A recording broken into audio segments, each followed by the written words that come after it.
The Mona Lisa life, be a singular success.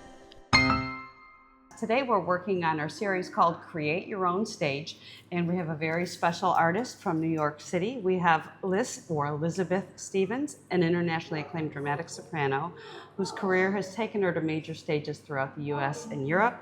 She's performed iconic roles such as Aida, Turandot, and Ariadne auf Naxos, and she's appeared with leading orchestras and opera companies, including performances associated with the Metropolitan Opera and concert appearances ranging from Beethoven's Ninth Symphony to Brahms' Ein Deutsches Requiem.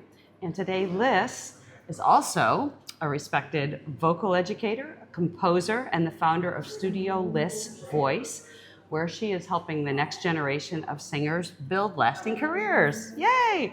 And she's my friend. Liz, I'm so glad you're here. Welcome. Yes, thank you so much. For 10 years now, I think we've been friends. I know. So it's always fun to have a kindred spirit, somebody that shares part of your life and gets it. So, and I feel like you're that sister, you're Absolutely. that girl. So we're going to talk about creating your own stage, what you do to create and build opportunities for a successful career. And I want to talk about what prepared you for this career personally, all these things that you are. I think that's such a crazy question. It is a What crazy prepared question. Because we have hindsight now. Right, exactly. We have hindsight. Exactly. I think there are certain things that you're born for, right? And I honestly feel like that I was born to do exactly what I'm doing right now. And you know, from being a young child with just an ear for languages, a love of languages, and a love of music, a love of people and cultures, I thought I might become an ambassador, but instead I became an opera singer. And now, and that sort of like initial reinvention I think that was my first phase of reinvention, was when I switched from an IR major to a music major in college. And I think I've just been on a reinvention path forever. It's a part of who I am, to also change and grow and try new things all the time. And I've always been like that.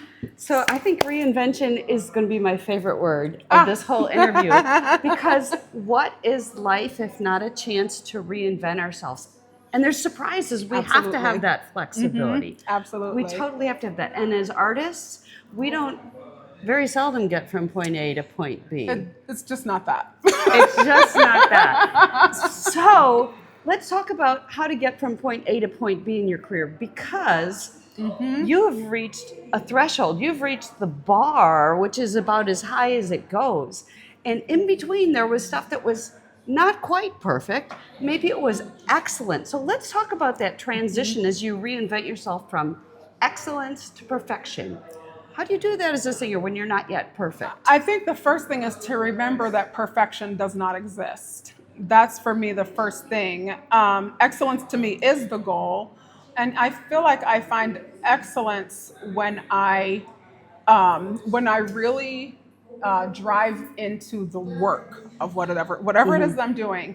I love work. I know that sounds crazy, but I love what I do. I shouldn't say I love work. I love my work, and I love what I'm doing.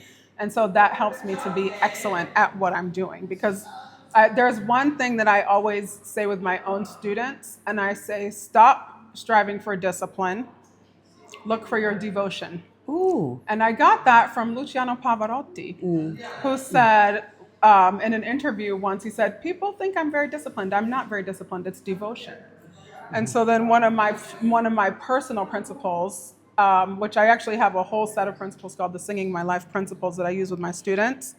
And the first one is discipline versus devotion. Stop looking for discipline, because as artists, most of the time we're not going to find it. We don't have discipline. We have to tap into our devotion, and devotion will drive you towards your discipline. And so that's where I find it. And I said I don't look for perfection. I study for freedom. And because if you master your instrument, if you master your work, you'll find the freedom in that work. And freedom, ironically, gives way to reinvention.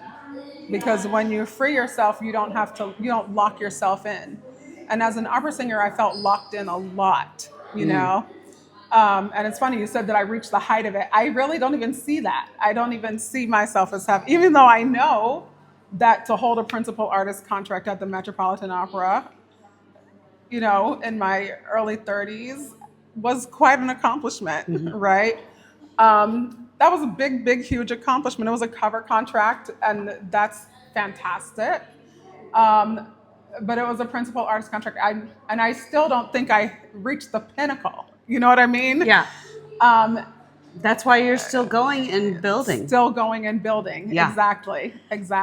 And I just want to piggyback on something you said, because I love the discipline versus devotion mindset. You added another one to it just in this little bit of our conversation, and you talked about passion. And you can't have passion without purpose, or That's purpose right. without passion. That's right. And so I think that's a list statement. You made it, and I just want you to add that to your list, because it's such a good one. Passion Yeah. and purpose. Yes, Absolutely. You can't have one without the other. Absolutely. Yeah. So this next generation, we have a generation after us. I have multiple generations after me. And I want to talk about, because everything is changing. We are so much more independent as artists. That's why when I say create your own stage, I mean create your own stage. Yeah. We have this misconceptions, maybe your generation and my generation, that we have to clarify for students, because their path's not going to be yours, and it's That's not right. going to be mine. That's So right. what's one teachable, big thing that we want to put out there for singers? I think you said one of my other magic words, or a magic word that I think is important for all of us as human beings, no matter what our field is, which is creation. And creation goes along with reinvention. And I mean, I'm a believer, and so I believe that God endows us as humans with the power of creation. And so anything that we can envision, we can eventually create. And if you don't believe that, just think about the fact that we're sitting here talking on a video. Somebody had to envision that first before they could create it, right? And I remember the Jetsons when they were talking to each other on the phone, and Right. and they could see each other. Somebody said, you know what, humans should be able to sit down and not just talk to each other, but see each other. And so now they can see each other. And I think as artists, we really, really get to harness that power. And we have this beautiful gift of creation. And so when you're thinking about your own life and career, you really get to sit down and think about what you want, what your life should look like according to your own values. There's the right? sermon title. Yeah. You get to think about what you want. You get to think about what you want. And especially in this particular generation, I think for those of you who are watching who are younger, in your 30s and 20s right now, you all have the biggest opportunity of all. And I think there's a very misleading dialogue out there that the opportunities are drying up. The opportunities have become more expansive than ever. We have the internet, we have all these social medias. You get to decide if you're a superstar or not. You don't have to wait for someone to tell you that you're a superstar. When we were younger, you were kind of waiting to get chosen. You don't wait to get chosen. You choose yourself. And to your point about choosing your own stage, creating your own stage, you've got to choose yourself. And you are the person who gets to say, am I going to put anything out there or not?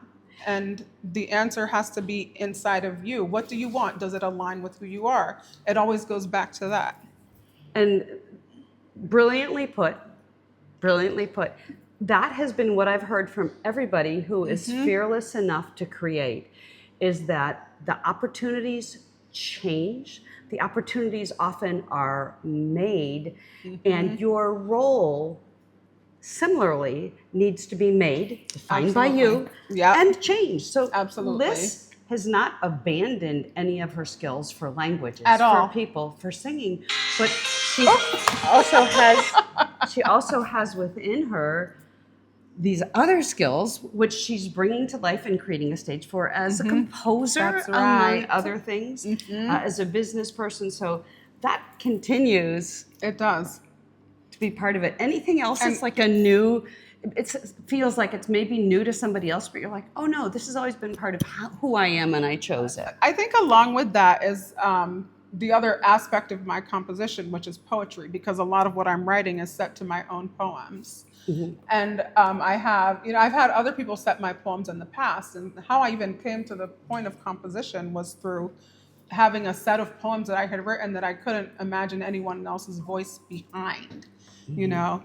And the thing is, as you said, none of it is really new. The composition is probably the one thing that is new. But even that's not new. I wrote a jazz album in 2017 that had come out of just a long love of that music and a love of writing poetry and telling my own story and telling the stories of other people. Being a singer in the first place is all about doing things that, or sharing my voice in a way that other people can relate to it and that can move other people in their own journey and help them sort of like organize their own thoughts and feelings around some kind of cohesive. One ringing moment. One cohesive moment, you know. Just that, I think everything that I do really centers around that. Even my teaching centers around that, around, I build my studio and my teaching in a way that's very individual because it's all about your experience in your own body, your voice, and your head and your expression, you know, and that's a big piece of what I try to communicate with my students and help them to understand as well. I think that's going to segue right into my big question. Okay, which is this. What makes audiences remember a singer? Oh, I love that question because it's really, really the crux of success as an artist. And I would say it's authenticity above all else. And again, to my point earlier around perfection, we have to get the technique because without the technique, you can't be free. But what is it that you're trying to be free to do? Express yourself, share yourself, right? You're trying to be free to make this music sound the way you want it to do the things that you want it to do. And that's not a style thing. We're not talking the opera box or any other box. We're talking this art of singing. This is the art of singing and the act of singing. What am I up here to share and say? Who is out here? And I always think about this.